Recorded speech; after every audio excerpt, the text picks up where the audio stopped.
Chapter 9 Southern Sudan, 2008. Nai's family had been back in the village for several months the day the visitors came. In fact, it was nearly time to leave for the camp again. As the jeep drove up, most of the children ran to meet it. Shy about meeting strangers, Naya hung back. Two men emerged from the jeep. They spoke to the biggest boys, including Naya's brother, Dep, who led them to the home of the village's chief, his and Naya's uncle. The chief came out of his house to greet the visitors. They sat in the shade of the house with some of the other village men and drank tea together and talked for a while. "What are they talking about?" Naya asked Dep. "Something about water," Dep replied. "Water? The nearest water was the pond, of course, half a morning's walk away." Anyone could have told them that. Southern Sudan, 1985. Salva had never seen anything like the desert. Around his village, Lunarik, enough grass and shrubs grew to feed the grazing cattle. There were even trees. But here in the desert, nothing green could survive except tiny evergreen acacia bushes, which somehow endured the long winter months with almost no water. Uncle said it would take 3 days to cross the Akobo. Salva's shoes stood no chance against the hot, stony desert ground.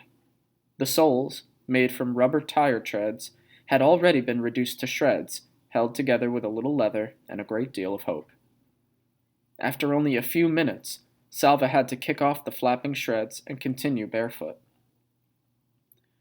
The first day in the desert felt like the longest day Salva had ever lived through. The sun was relentless and eternal. There was neither wisp of cloud nor whiff of breeze for relief. Each minute of walking in that arid heat felt like an hour.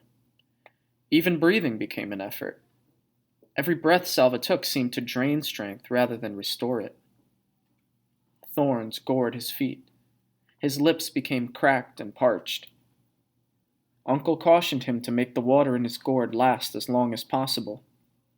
It was the hardest thing Salva had ever done, taking only tiny sips when his body cried out for huge gulps of thirst-quenching, life-giving water. The worst moment of the day happened near the end. Salva stubbed his bare toe on a rock, and his whole toenail came off. The pain was terrible. Salva tried to bite his lip, but the awfulness of that never-ending day was too much for him. He lowered his head, and the tears began to flow.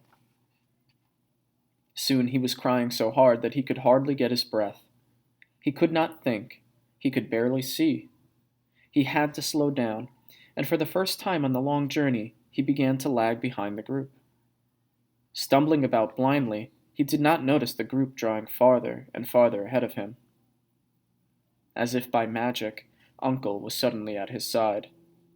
"Salva Mawin Dut Arik," he said, using Salva's full name loud and clear. Salva lifted his head, the sobs interrupted by surprise. "Do you see that group of bushes?" Uncle said, pointing. "You need only to walk as far as those bushes. Can you do that, Salva Mawin Dut Arik?" Salva wiped his eyes with the back of his hand. He could see the bushes. They did not look too far away. Uncle reached into his bag. He took out a tamarind and handed it to Salva. Chewing on the sour, juicy fruit made Salva feel a little better. When they reached the bushes, Uncle pointed out a clump of rocks up ahead and told Salva to walk as far as the rocks. After that, a lone acacia. Another clump of rocks. A spot bare of everything except sand. Uncle continued in this way for the rest of the walk. Each time, he spoke to Salva using his full name. Each time, Salva would think of his family and his village, and he was somehow able to keep his wounded feet moving forward, one painful step at a time. At last, the sun was reluctantly forced from the sky. A blessing of darkness fell across the desert, and it was time to rest. The next day was a precise copy of the one before. The sun and the heat, and worst of all to Salva's mind, a landscape that was utterly unchanged. The same rocks, the same acacias, the same dust. There was not a thing to indicate that the group was making any progress at all across the desert. Salva felt as if he had walked for hours while staying in exactly the same place. The fierce heat sent up shimmering waves that made everything look wobbly. Or was he the one who was wobbling? That large clump of rocks up ahead, it almost seemed to be moving.